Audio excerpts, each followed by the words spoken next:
ಸಂಸ್ಥಾಪನಾರ್ಥಾಯ ಸಂಭವಾಮಿ ಯುಗೆ ಯುಗೆ. ಹಾಯ್ ಫ್ರೆಂಡ್ಸ್, ಹೇಗಿದ್ದೀರಾ?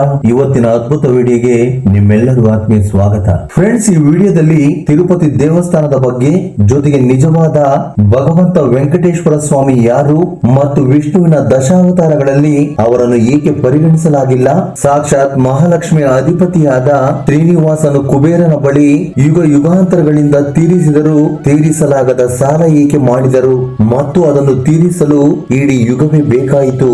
ಈ ಅದ್ಭುತವಾದ ಕಥೆಯನ್ನು ಎಲ್ಲಿ ಕೂಡ ಸ್ಕಿಪ್ ಮಾಡದೆ ಪೂರ್ತಿಯಾಗಿ ನೋಡಿ. ಹಿಂದೆ ಕಶ್ಯಪಾದಿ ಮಹರ್ಷಿಯು ಕಲಿಯುಗವನ್ನು ಉಳಿಸಲು ಗಂಗಾ ನದಿಯ ದಡದಲ್ಲಿ ಒಂದು ಯಜ್ಞವನ್ನು ಮಾಡಲು ನಿರ್ಧಾರ ಮಾಡುತ್ತಾರೆ.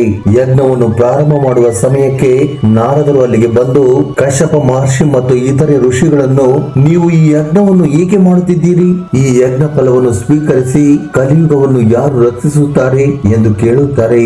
ಆಗ ಋಷಿಗಳು ನಾರದರ ಪ್ರಶ್ನೆಗೆ ಉತ್ತರಿಸಲು ಭೃಗು ಮಹರ್ಷಿಯ ಬಳಿಗೆ ಹೋಗಿ, ಕಲಿಯುಗದಲ್ಲಿ 3 ದೇವತೆಗಳಲ್ಲಿ ಯಾರು ಪ್ರಾರ್ಥನೆ ಮತ್ತು ನೈವೇದ್ಯಗಳಿಂದ ಸಂತೋಷ ಪಟ್ಟು ಭಕ್ತರ ಕಷ್ಟಗಳನ್ನು ನಿವಾರಿಸುತ್ತಾರೆ ಮತ್ತು ಅವರ ಎಲ್ಲ ಆಸೆಗಳನ್ನು ಪೂರೈಸುತ್ತಾರೆ ಎಂದು ಪರೀಕ್ಷಿಸಿ ಎಂದು ಕೇಳುತ್ತಾರೆ.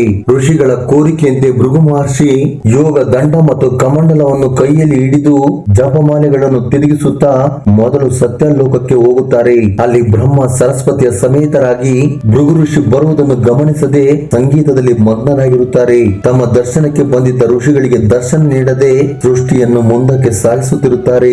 ಆಗ ಕೋಪಗೊಂಡಂತ ಭೃಗು ಮಹರ್ಷಿ ಬ್ರಹ್ಮನನ್ನು ಕೇಳುತ್ತಾರೆ, ಬ್ರಹ್ಮದೇವ, ನೀನು ನನ್ನ ಆಗಮನವನ್ನು ಗ್ರಹಿಸಲಿಲ್ಲವ ಎಂದು ಕಲಿಯುಗದಲ್ಲಿ ಭೂಮಿಯ ಮೇಲೆ ನಿನಗಾಗಿ ಯಾವುದೇ ದೇವಾಲಯಗಳನ್ನು ನಿರ್ಮಿಸಲಾಗುವುದಿಲ್ಲ, ಅದೇ ರೀತಿ ನಿನ್ನನ್ನು ಎಂದಿಗೂ ಪೂಜಿಸಲಾಗುವುದಿಲ್ಲ ಎಂದು ಶಾಪ ನೀಡುತ್ತಾರೆ. ಆ ನಂತರ ಭೃಗು ಮಹರ್ಷಿ ಅವಮಾನ ಭಾರದಿಂದ ಕೋಪಗೊಂಡು ಕೈಲಾಸಕ್ಕೆ ಹೋಗುತ್ತಾರೆ. ಕೈಲಾಸದಲ್ಲಿ ಶಿವ ಮತ್ತು ಪಾರ್ವತಿ ಆನಂದ ತಾಂಡವ ನೃತ್ಯ ಮಾಡುತ್ತಾ ಪರವಶರಾಗಿ ಭೃಗು ಮಹರ್ಷಿ ಬರುವುದನ್ನು ಗಮನಿಸುವುದಿಲ್ಲ. ಆಗ ಕೋಪಗೊಂಡಂತ ಭೃಗು ಮಹರ್ಷಿ ಶಿವನಿಗೆ, ಕಲಿಯುಗದಲ್ಲಿ ನಿನ್ನನ್ನು ಭೂಮಿ ಮೇಲೆ ಲಿಂಗದ ರೂಪದಲ್ಲಿ ಪೂಜಿಸಲಾಗುವುದು ಎಂದು ಶಾಪ ನೀಡಿ ಅತೃಪ್ತಗೊಂಡು ತೀವ್ರ ಕೋಪದಿಂದ ವೈಕುಂಠವನ್ನ ತಲುಪುತ್ತಾರೆ. ಅಲ್ಲಿ ಶೇಷಕಲ್ಪ ಶ್ರೀನಿವಾಸನನ್ನು ಜೋರಾಗಿ ಕೂಗುತ್ತಾರೆ. ಆದ್ರೆ ಭೃಗು ಮಹರ್ಷಿ ಎಷ್ಟೇ ಬಾರಿ ಕೂಗಿದರೂ ಶ್ರೀನಿವಾಸನು ಕೇಳಿಸಿಕೊಳ್ಳದೆ ಇದ್ದಿದ್ದರಿಂದ ಲಕ್ಷ್ಮೀ ದೇವಿಯ ವಾಸಸ್ಥಾನವಾದ ನಾರಾಯಣನ ಎಡ ಎದೆಯನ್ನು ತನ್ನ ಪಾದದಿಂದ ಒದೆಯುತ್ತಾರೆ. ಆಗ ಶ್ರೀ ಮಹಾವಿಷ್ಣುವು ತನ್ನ ಸಿಂಹಾಸನದಿಂದ ಇಳಿದು ನಮಸ್ಕರಿಸಿ, ಓ ಮಹರ್ಷಿ, ನಿಮ್ಮ ಆಗಮನವನ್ನು ನಾನು ಗಮನಿಸಲಿಲ್ಲ, ದಯವಿಟ್ಟು ಕ್ಷಮಿಸಿ. ನೀವು ನನ್ನ ಎದೆಯನ್ನು ಒದ್ದು ನಿಮ್ಮ ಪಾದಗಳು ಎಷ್ಟು ದಣಿದಿರಬೇಕು ಎಂದು ಭೃಗು ಮಹರ್ಷಿಯ ಪಾದಗಳನ್ನು ತನ್ನ ಮಡಿಲಲ್ಲಿಟ್ಟುಕೊಂಡು ಒತ್ತಲು ಪ್ರಾರಂಭಿಸುತ್ತಾರೆ. ಅವುಗಳನ್ನು ಒತ್ತುತ್ತಾ ಅವರ ಪಾದದ ಕೆಳಭಾಗದಲ್ಲಿರುವ ಕಣ್ಣನ್ನು ಚುಚ್ಚಿದರು. ಅದು ಮಹರ್ಷಿಯ ದುರಹಂಕಾರಕ್ಕೆ ಮೂಲವಾಗಿತ್ತು. ಆಗ ತಕ್ಷಣ ಮಹರ್ಷಿ ಎದ್ದು ನಿಂತು ಶ್ರೀಮನ್ನಾರಾಯಣನಿಗೆ ಕೈ ಜೋಡಿಸಿ ನಮಸ್ಕರಿಸುತ್ತಾ, ನೀವು ಎಲ್ಲ ಗುಣಗಳನ್ನು ಹೊಂದಿರುವ ಪರಿಪೂರ್ಣರು, ನಾವು ನಿಮಗಾಗಿ ಮಾಡುತ್ತಿರುವ ಯಜ್ಞದ ಫಲವು ನಿಮಗೆ ಸಲ್ಲಬೇಕು, ಅದೇ ರೀತಿ ಯುಗಗಳನ್ನು ರಕ್ಷಿಸುವವರು ಶ್ರೀ ಮಹಾವಿಷ್ಣುವೆ ಎಂದು ಹೇಳಿ ಕ್ಷಮಾಪಣೆ ಕೇಳುತ್ತಾರೆ.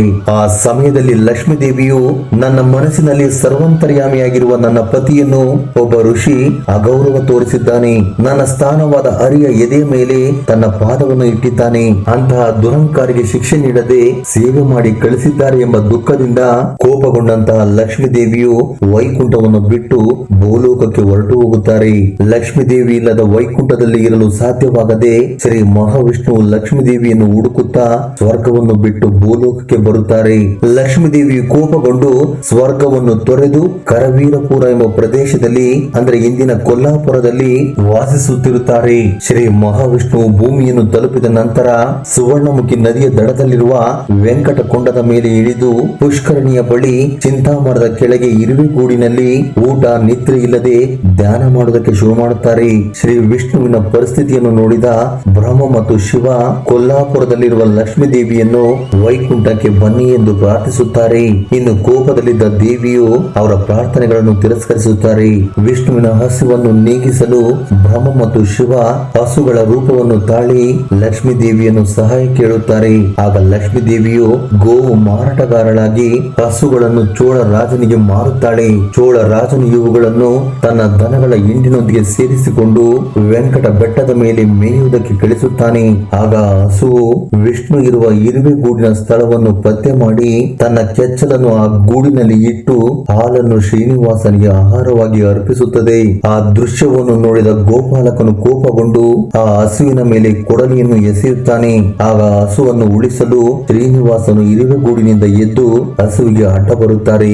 ಆಗ ಕೊಡಲಿ ಶ್ರೀನಿವಾಸನ ತಲೆಗೆ ಬಡಿದು ರಕ್ತ ಹರಿಯುತ್ತದೆ. ಶ್ರೀ ವಿಷ್ಣುವಿನ ರಕ್ತವನ್ನು ನೋಡಿದ ಗೋಪಾಲಕನು ಸ್ಥಳದಲ್ಲೇ ಸಾಯುತ್ತಾನೆ. ಶ್ರೀ ವಿಷ್ಣುವು ಹಸುವಿನ ಮೇಲೆ ಕೊಡಲಿಯನ್ನು ಎತ್ತಿದ ಆ ರಾಜ್ಯದ ಅನ್ಯಾಯದ ಆಡಳಿತದಿಂದ ಕೋಪಗೊಂಡು ಚೋಳ ರಾಜನನ್ನು ಪ್ರೇತವಾಗುವಂತೆ ಶಾಪ ನೀಡುತ್ತಾರೆ.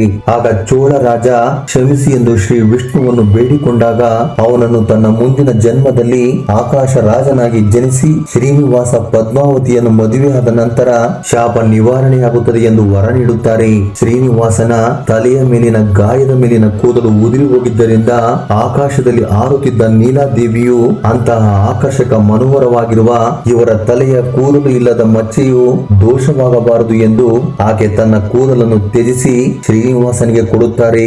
ಆಗ ಶ್ರೀ ವಿಷ್ಣುವು ಅವರ ಭಕ್ತಿಗೆ ಮೆಚ್ಚಿ ತಿರುಪತಿಯಲ್ಲಿ ಭಕ್ತರ ಕೂದಲನ್ನು ದಾನ ಮಾಡಿದಾಗ ಅವುಗಳು ಅವರ ಬಳಿಗೆ ಹೋಗುತ್ತವೆ ಮತ್ತು ಅವರ ಹೆಸರಿನಿಂದ ತಾಳನೀಲ ಎಂದು ಕರೆಯಲ್ಪಡುತ್ತವೆ ಎಂದು ವಿಷ್ಣುವು ಹೇಳುತ್ತಾರೆ. ಆ ನಂತರ ಶ್ರೀ ವಿಷ್ಣುವು ಶ್ರೀನಿವಾಸನಾಗಿ ವರಹ ಕ್ಷೇತ್ರದಲ್ಲಿ ಮಹಾಲಕ್ಷ್ಮಿಯನ್ನು ಹುಡುಕುತ್ತಾ ಬೆಟ್ಟದ ಮೇಲೆ ತಿರುಗಾಡುತ್ತಿರುತ್ತಾರೆ. ವರಹ ಸ್ವಾಮಿ ಶ್ರೀನಿವಾಸನಿಗೆ ಬೆಟ್ಟದ ಮೇಲೆ ವಾಸಸ್ಥಳ ನೀಡಿದಾಗ ಶ್ರೀನಿವಾಸನು ವರಹ ಸ್ವಾಮಿಯ ಸಹಾಯಕ್ಕೆ ಕೃತಾರ್ಥನಾಗಿ ತಿರುಮಲಕ್ಕೆ ನನ್ನ ದರ್ಶನಕ್ಕೆ ಬರುವ ಭಕ್ತರು ಮೊಟ್ಟ ಮೊದಲಿಗೆ ವರಹ ಸ್ವಾಮಿಯನ್ನು ದರ್ಶನ ಮಾಡುತ್ತಾರೆ ಎಂದು ಮಾತು ನೀಡುತ್ತಾರೆ. ವಕಲ ದೇವಿಯು ವೆಂಕಟಾದ್ರಿವ ಬೆಟ್ಟದಲ್ಲಿ ಕೆಲವು ಕಾಲ ವರಹ ಸ್ವಾಮಿಯ ಸೇವೆ ಮಾಡುತ್ತಾರೆ. ವಕಲ ದೇವಿ ಬೇರೆ ಯಾರೂ ಅಲ್ಲ, ದ್ವಾಪರ ಯುಗದಲ್ಲಿ ಶ್ರೀಕೃಷ್ಣನಿಗೆ ಹಾಲುಣಿಸಿ ಬೆಳೆಸಿದ ತಾಯಿ ಯಶೋಧ ದೇವಿ. ಆ ಜನ್ಮದಲ್ಲಿ ಶ್ರೀಕೃಷ್ಣನು ಕಂಸನನ್ನ ಕೊಲ್ಲಲು ತನ್ನ ಚಿಕ್ಕ ವಯಸ್ಸಿನಲ್ಲಿಯೇ ಯಶೋಧೆಯನ್ನು ತೊರೆಯುತ್ತಾರೆ. ಅವರು ಮತ್ತೆ ಆಕೆಯನ್ನು ಭೇಟಿಯಾಗಲು ಸಾಧ್ಯವಾಗದ ಕಾರಣ ನನ್ನ ಪುತ್ರನ ಕಲ್ಯಾಣವನ್ನು ನೋಡಲಾಗಲಿಲ್ಲ, ಅವನ ಯೋಗಕ್ಷೇಮವನ್ನು ನೋಡಿಕೊಳ್ಳಲಿಲ್ಲ ಎಂದು ಯಶೋಧ ದೇವಿ ದುಃಖಿತರಾಗುತ್ತಾರೆ. ಆಗ ಶ್ರೀ ವಿಷ್ಣುವು ಯಶೋಧ ದೇವಿಗೆ ಒಂದು ವರವನ್ನು ನೀಡಿ, ಈ ಜನ್ಮದಲ್ಲ ಇನ್ನೊಂದು ಜನ್ಮದಲ್ಲಿ ನಿನ್ನ ಆಸೆ ಖಂಡಿತವಾಗಿಯೂ ನೆರವೇರುತ್ತದೆ ಎಂದು ಹೇಳುತ್ತಾರೆ. ಅದೇ ಯಶೋಧ ದೇವಿಯೇ ಗೋಕುಲ ದೇವಿಯಾಗಿ ಪುನರ್ಜನ್ಮ ಪಡೆದು ವೆಂಕಟಾದ್ರಿ ಪರ್ವತದ ಮೇಲೆ ಶ್ರೀನಿವಾಸನಿಗೆ ತಾಯಿಯಾಗಿ ಆತನ ಲಾಲನೆ ಪಾಲನೆ ನೋಡಿಕೊಳ್ಳುತ್ತಾರೆ. ತಿರುಪತಿಯಿಂದ 20 ಮೈಲಿ ದೂರದಲ್ಲಿ ಸುಧರ್ಮ ಎಂಬ ರಾಜನು ನಾರಾಯಣಪುರ ನಗರವನ್ನು ಆಳುತ್ತಿದ್ದನು. ಪ್ರೇತ ರೂಪ ಪಡೆದಿದ್ದ ಚೋಳರಾಜನು ತನ್ನ ಮುಂದಿನ ಜನ್ಮದಲ್ಲಿ ಸುಧರ್ಮನ ಪತ್ನಿಯ ಗರ್ಭವನ್ನು ಪ್ರವೇಶಿಸಿ ಅವರ ಮಗನಾಗಿ ಜನಿಸಿದನು. ಆತನೇ ಆಕಾಶ ರಾಜನು. ಆಕಾಶ ರಾಜ ಮತ್ತು ಅವನ ಪತ್ನಿ ಧರಣಿ ದೇವಿಗೆ ಮಕ್ಕಳಿಲ್ಲದ ಕಾರಣ ಅವರು ದೊಡ್ಡ ಯಜ್ಞವನ್ನು ಮಾಡಬೇಕೆಂದು ಭೂಮಿಯನ್ನು ಸಿದ್ಧಪಡಿಸಬೇಕೆಂದು ನಿರ್ಧರಿಸುತ್ತಾರೆ. ಒಂದು ಪವಿತ್ರ ದಿನದಂದು ಅವರು ನೇಗಿಲಿನಿಂದ ಭೂಮಿಯನ್ನು ಉಳುಮೆ ಮಾಡುತ್ತಿದ್ದಾಗ ನೆಲದಿಂದ ಕಮಲದ ಹೂ ಅರಳಿ ಅದರಲ್ಲಿ ಒಂದು ಹೆಣ್ಣು ಮಗು ಕಾಣಿಸಿಕೊಂಡಿತು. ಆಗ ಆಕಾಶವಾಣಿ ಕಾಣಿಸಿಕೊಂಡು ಮಗುವನ್ನು ಸ್ವೀಕರಿಸಲು ಹೇಳಿತು. ಆ ಮಗುವು ಕಮಲದ ಹೂವಿನಿಂದ ಜನಿಸಿದ ಕಾರಣ ಆಕಾಶ ದೇವತೆಗಳು ಪದ್ಮಾವತಿ ದೇವಿ ಎಂದು ಹೆಸರಿಟ್ಟು ಆಕೆಯನ್ನು ಪ್ರೀತಿ ವಾತ್ಸಲ್ಯದಿಂದ ಬೆಳೆಸಿದರು. ಪದ್ಮಾವತಿ ದೇವಿ ಬೆಳೆದು ದೊಡ್ಡವರಾಗುತ್ತಾರೆ. ಆಗ ಆಕಾಶ ರಾಜನು ಆಕೆಗೆ ವಿವಾಹ ಮಾಡಬೇಕೆಂದು ಅಂದುಕೊಳ್ಳುತ್ತಾರೆ. ಒಂದು ದಿನ ಪದ್ಮಾವತಿ ದೇವಿ ಉದ್ಯಾನದಲ್ಲಿ ವಿಹರಿಸುತ್ತಿದ್ದಾಗ ಶ್ರೀನಿವಾಸನು ಕಾಡು ಹಾನಿಯನ್ನು ಬೆನ್ನಟ್ಟುತ್ತಾ ಅದೇ ಉದ್ಯಾನವನ್ನು ಪ್ರವೇಶಿಸುತ್ತಾರೆ. ಅಲ್ಲಿ ಪದ್ಮಾವತಿ ಮತ್ತು ಶ್ರೀನಿವಾಸನು ಒಬ್ಬರನ್ನೊಬ್ಬರು ನೋಡಿಕೊಳ್ಳುತ್ತಾರೆ. ಆಗ ಅವರಿಬ್ಬರ ಮಧ್ಯೆ ಪರಿಚಯವಾಗುತ್ತದೆ. ಪದ್ಮಾವತಿ ದೇವಿಯ ರೂಪವನ್ನು ಕಂಡು ಇಷ್ಟಪಟ್ಟಂತ ಶ್ರೀನಿವಾಸನು ಮನೆಗೆ ಬಂದು ಪದ್ಮಾವತಿಯ ನೆನಪು ಮಾಡಿಕೊಂಡು ಚಿಂತಿತರಾಗುತ್ತಾರೆ. ಶ್ರೀನಿವಾಸನ ಚಿಂತೆಯನ್ನು ನೋಡಿ ಆತನ ತಾಯಿ ವಕುಲ ದೇವಿ ಏನಾಯಿತು ಎಂದು ತಿಳಿದುಕೊಳ್ಳುತ್ತಾರೆ. ತಕ್ಷಣ ವಕುಲ ದೇವಿ ನಾರಾಯಣಪುರಕ್ಕೆ ಹೋಗಿ ಆಕಾಶ ರಾಜನನ್ನು ಭೇಟಿಯಾಗಿ ಪದ್ಮಾವತಿ ಶ್ರೀನಿವಾಸನ ವಿವಾಹವನ್ನು ನಿರ್ಧರಿಸುತ್ತಾರೆ.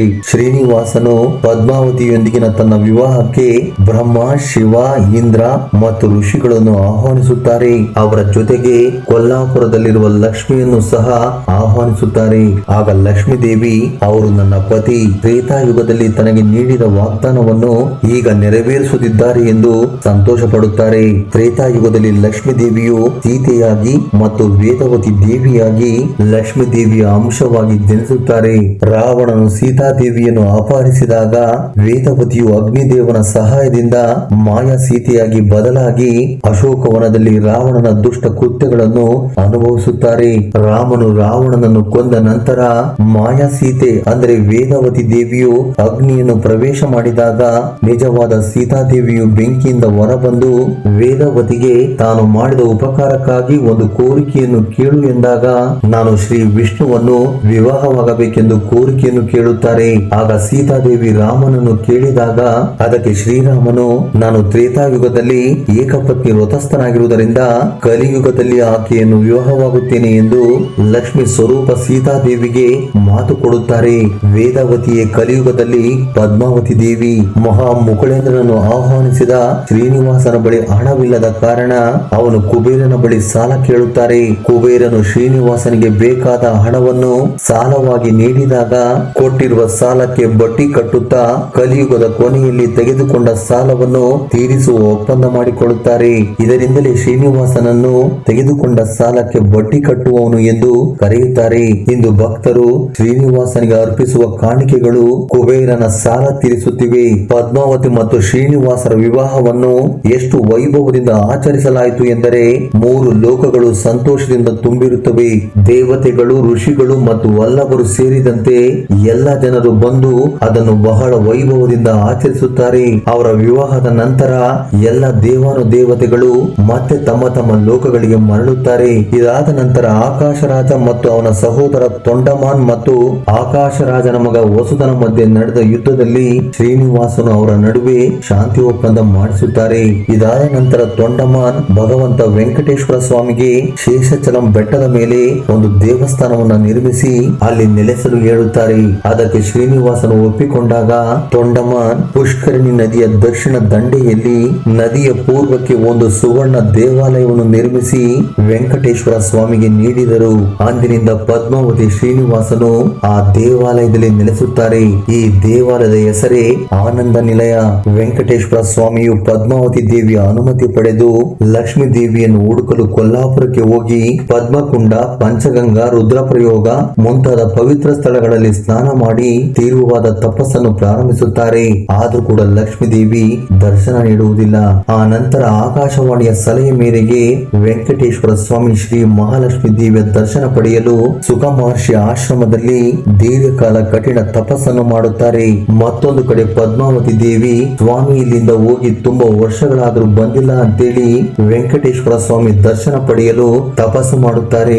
ಅವರ ತಪಸ್ಸನ್ನು ನೋಡಿದ ಎಲ್ಲ ದೇವತೆಗಳು ಮಹಾಲಕ್ಷ್ಮಿ ದೇವಿಯನ್ನು ಭಗವಂತನ ಬಳಿಗೆ ಬರುವಂತೆ ಪ್ರಾರ್ಥಿಸುತ್ತಾರೆ. ಆಗ ಭೃಗು ಮಹರ್ಷಿ ಕೂಡ ತಾಯಿ ಲಕ್ಷ್ಮೀ ದೇವಿಯನ್ನ ಕ್ಷಮಿಸುವಂತೆ ಬೇಡಿಕೊಳ್ಳುತ್ತಾರೆ.